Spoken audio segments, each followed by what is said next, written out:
नाशिक महानगरपालिका निवडणूक 2026 प्रभाग क्रमांक 6 ब मधून ॲडव्होकेट सुरेश आव्हाड मैदानात। अपक्ष उमेदवारीने राजकीय समीकरणे बदलण्याची चिन्हे। नाशिक महानगरपालिकेच्या सार्वत्रिक निवडणुकीचा बिगुल वाजताच शहरातील प्रत्येक प्रभागात राजकीय हालचालींना वेग आला आहे। याच पार्श्वभूमीवर प्रभाग क्रमांक 6 ब मधून ॲडव्होकेट सुरेश रामभाऊ आव्हाड यांनी अपक्ष उमेदवार म्हणून निवडणूक रिंगणात दमदार एंट्री केली आहे। ॲडव्होकेट सुरेश आव्हाड यांची निवडणूक निशाणी ऑटो रिक्षा असून त्यांचा अनुक्रमांक 5 आहे। उच्च शिक्षित, अभ्यासू आणि कायद्याचे सखोल ज्ञान असलेले व्यक्तिमत्व म्हणून त्यांची प्रभागात वेगळी ओळख आहे। केवळ निवडणुकीपुरते नव्हे तर याआधीही त्यांनी प्रभाग क्रमांक 6 मधील विविध नागरी प्रश्नांवर सातत्याने आवाज उठवला आहे। रस्त्यांची दुरावस्था, पाणी पुरवठ्याच्या समस्या, ड्रेनेज, वीज पुरवठा, अतिक्रमण तसेच नागरिकांच्या वैयक्तिक तक्रारी याबाबत ते कायमच पुढाकार घेत आले आहेत। अनेक वेळा प्रशासनाकडे पाठपुरावा करत नागरिकांना दिलासा मिळवून देण्यात त्यांनी महत्त्वाची भूमिका बजावली आहे।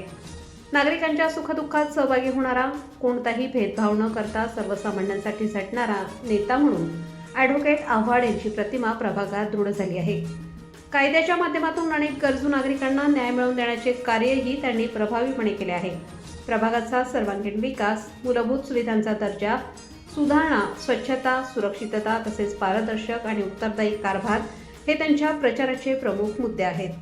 अपक्ष उमेदवार असतानाही त्यांच्या अनुभव, प्रामाणिक कार्यशैली आणि जनसंपर्काच्या बळावर त्यांना मतदारांकडून चांगला प्रतिसाद मिळत आहे।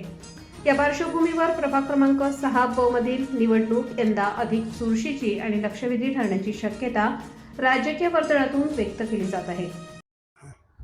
नाशिक महानगरपालिकेचा बिगुल वाजला आहे। प्रभाग क्रमांक 6 ब मधून आपण या ठिकाणी उमेदवारी लढवित आहात। Yes sir.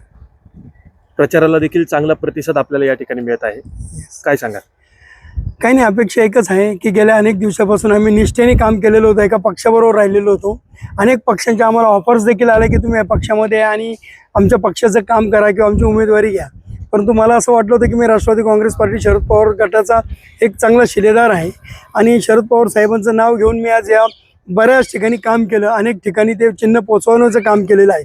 परंतु अचानक काही अशा घटना घडल्या का ज्या घटनांमुळे माझ्या उमेदवारीचं AB फॉर्म मला मिळालं नाही किंवा तिकीट कट झालं, ज्यामध्ये आपण बघत असाल तर 12 वाजेपर्यंत माझ्या शेजारच्या घराला एका घराला आग लागली आणि मी ते आग विझवत बसलो।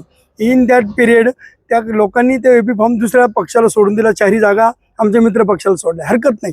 परंतु काही जनता माझ्या घरापाशी आली, मी थोडं थांबण्याचा विचार केला होता, परंतु 350-400 महिला आणि पब्लिक माझ्या घरापाशी आले। त्यांनी सांगितलं की साहेब तुम्ही काम केलेलं आहे, आमचं मत वाया जाता कामा नये, आमचं मत तुम्हाला द्यायचं आहे, तर तुम्ही इलेक्शन लढवा, अशी त्यांची भूमिका होती।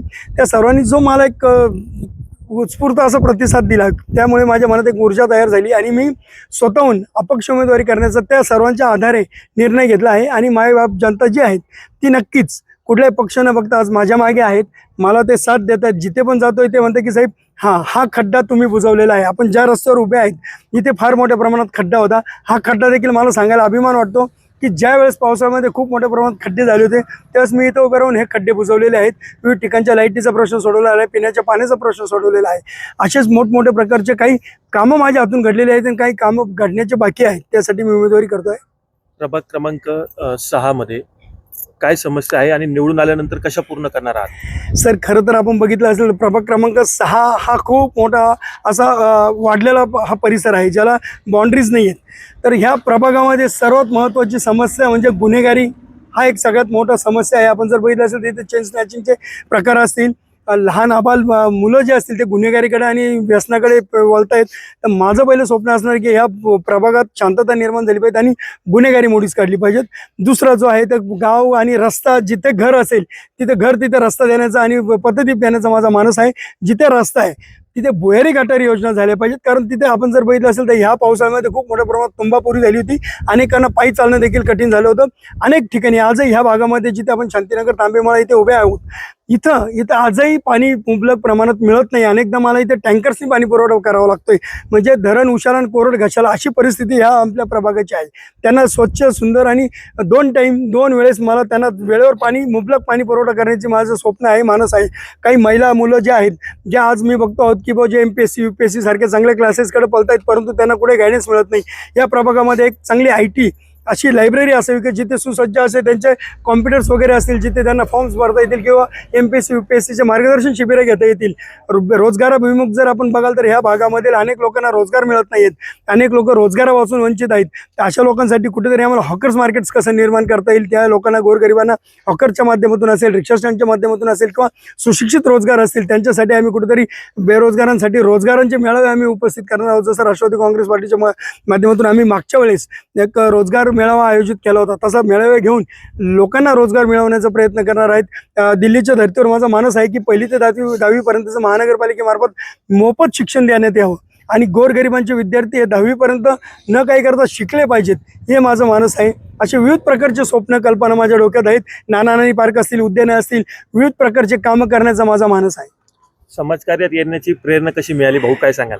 सर, आपण जर बघाल तर खरं बघायला गेलं तर मी एक सर्वसामान्य कुटुंबातून आलेलो आहे. माझे वडील हमाली करायचे, त्यानंतर हॉटेलचा व्यवसाय होता. मी कॉलेज करत असताना मी रिक्षा चालवली 3 वर्ष आणि सुदैवाने आज माझं चिन्ह देखील ऑटो रिक्षा आहे. रिक्षा चालवल्यानंतर मी कॉलेज केलं, त्यानंतर BCom झालो, LLB झालो. माझी इच्छा होती, मी ज्यावेळेस NCCत होतो त्यावेळेस माझ्या मनात एक देशभावना माझ्या मनात जुळल्या गेली. माझी इच्छा होती की कुठेतरी जाऊन मला देशाची सेवा करायची. मी BSF सारख्या आर्मी सारख्या ठिकाणी जाण्याचा प्रयत्न केला, परंतु आमचे चुलते आणि मामा होते त्यावेळेस आमची घरची परिस्थिती नाजूक होती. त्यांनी सांगितलं की तुम्ही आई वडिलांची सेवा करा. वडील तर नव्हते, परंतु आईची आणि भावाची सेवा करा आणि देशाची सेवा करायची असेल तर आपल्याला बॉर्डरीवर जायची गरज नाही, इथे राहून आपण देश सेवा करू शकतो. तेव्हापासून आमच्या मनात तो एक निश्चय तयार झाला की आपल्याला काहीतरी करायचं आहे, पण ते चांगलं करायचं आहे आणि या अन्यायाविरुद्ध लढताना जे लोक असतील त्यांना कसं तरी न्याय मिळवून द्यायचा आहे, या कारणामुळे मी समाजकारण करत आहोत. समाजकार्यात तर आपण नेहमी अग्रेसर असतातच, कोरोना काळातील देखील कार्य आपले उल्लेखनीय आहे, काय सांगाल? काळामध्ये आपण जर बघितलं असेल साहेब, तर आज ह्या भागामध्ये सॅनिटायझेशन असेल, विविध ठिकाणी अनेक लोकांना किराणा देखील मिळत नसायचा. त्या लोकांमध्ये आम्ही स्वतः जाऊन त्या लोकांना दूध पिशव्या असतील, किराणा असतील, विविध प्रकारचा माल देण्याचं आम्ही काम केलेलं आहे. त्याच पद्धतीने अनेक जण दगावले गेल्यानंतर त्यांच्या अंत्यविधी देखील आमच्या हातून देवाकृपेने घडल्या गेलेल्या आहेत. त्यांच्याबरोबर त्यांच्या घरातला एखादा कोणी वारस असेल त्यांना आम्ही घेऊन गेलेलो असेल, त्यांना जाऊन आम्ही त्यांच्या भागातून अंत्यविधी केलेला असेल. आमच्या मकलात नाक्यावर आपण जर बघितलं असेल तर एक पिंगळे आजी होत्या, त्यांचा मृतदेह 9 तास घरात होता. त्यावेळेस मोठमोठ्या तुमच्याच पेपर्सवाल्यांनी हेडलाईन्स दिल्या होत्या की ते माणुसकी ओशाळली, कोणीच तिथं जात नव्हतं. 9 तासांनी मला फोन आला की साहेब इथं अशा आजी वारलेल्या आहेत, इथं उचलायला 3 जण सुद्धा नाही. मी माझे मित्र घेऊन गेलो, त्यांच्यासोबत जाऊन तो आजीचा अंत्यविधी केलेला आहे. अशा विविध प्रकारची सेवा करण्याचा मला योग आला. मी खूप मोठं काम केलं असं म्हणत नाही, परंतु नागरिकांची सेवा करण्याचा मला योग आला. अनेकांना माझ्या माध्यमातून बेड उपलब्ध करून देण्यात आले. ज्या काळामध्ये जिथे बेड मिळत नसायचं, ऑक्सिजनचा तुटवडा होता, त्या काळामध्ये मी अनेक ऑक्सिजनचे सिलेंडर्स स्वतः भाड्याने आणून लोकांना मोफत माझ्या भागामध्ये ऑक्सिजनचे सिलेंडर्स वाटलेले असतील. अनेक ठिकाणी फिरते दवाखाने सुरू करून अनेकांचे रॅपिड अँटीजन टेस्ट असतील किंवा अनेक ठिकाणी सोडियम क्लोरोफाईलची आपण फवारणी केलेली असेल. अशा माध्यमातून कोरोना काळात मोठ्या प्रमाणात काम करण्याचा प्रयत्न केलेला आहे. जाता जाता प्रभाग क्रमांक 6B मधील नागरिकांना काय आवाहन कराल? मी आव्हान एकच करणार आहे की कुठल्याही भूलथापांना बळी पडू नका. आमच्यासारखे काम करणारे व्यक्ती जे असतील, मी म्हणत नाही की मलाच मत द्या, परंतु आमच्यासारखे किंवा आमच्यापेक्षा चांगले काम करणारे कोणी व्यक्ती असतील त्यांना द्या. कारण समोर आपण जर बघत असाल तर विविध राजकीय पक्ष आहेत, ज्या राजकीय पक्षांना आज कुठल्याही प्रकारची निष्ठा राहिलेली, निष्ठेची चेष्टा झालेली आहे. कालपर्यंत जे लोक विविध पक्षांना शिव्या द्यायच्या आज त्या पक्षामध्ये आहे.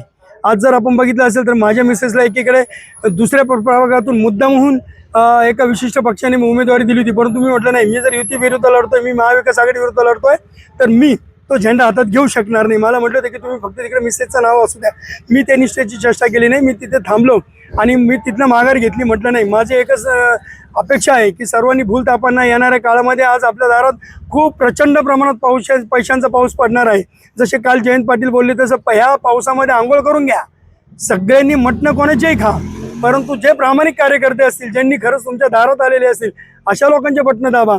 आज जर आपण बघितलं असेल तर मी एक सर्वसामान्य कुटुंबातून आलेलो आहे. माझी निशाणी सर्वसामान्यांची जनतेसाठी जी कुठेही उपलब्ध होईल अशी ऑटो रिक्षा ही माझी निशाणी आहे. त्यामुळे येणाऱ्या 15 तारखेला ऑटो रिक्षा आपण जर बघितलं असलं अनुक्रमांक 5 आहे आणि आमची निशाणी आहे ऑटो रिक्षा. या ऑटो रिक्षा समोरील बटन दाबून आपण प्रचंड मताने मला आशीर्वाद रूपी मतरूपी आशीर्वाद द्यावा असं मी आवाहन करतोय. मी हेच सांगतोय की प्रभागामध्ये महिलांसाठी माझं विजन आहे की महिलांसाठी स्वतंत्र गार्डन व्यवस्था करणार आहेत, महिलांसाठी स्वतंत्र एक लायब्ररी असावी. आज आपण बघत असत अभ्यासिका कॉमन असतात, परंतु महिला मुली तिथं जाऊ शकत नाही. त्यांच्यासाठी माझं मानस आहे महिलांसाठी काहीतरी रोजगार उपलब्ध कसं करून देता येईल घरगुती टाईप, त्या प्रकारे माझं काही सर्चिंग सुरू आहे. आपण मुलांसाठी जर म्हणाल तर युवकांसाठी आम्ही अनेकदा बेरोजगारांच्या विरुद्ध रोजगारांचे उपलब्ध करून देण्यासाठी कंपन्यांची शिबिर्स घेतलेले आहेत, आयोजित करण्यात आलेले आहेत.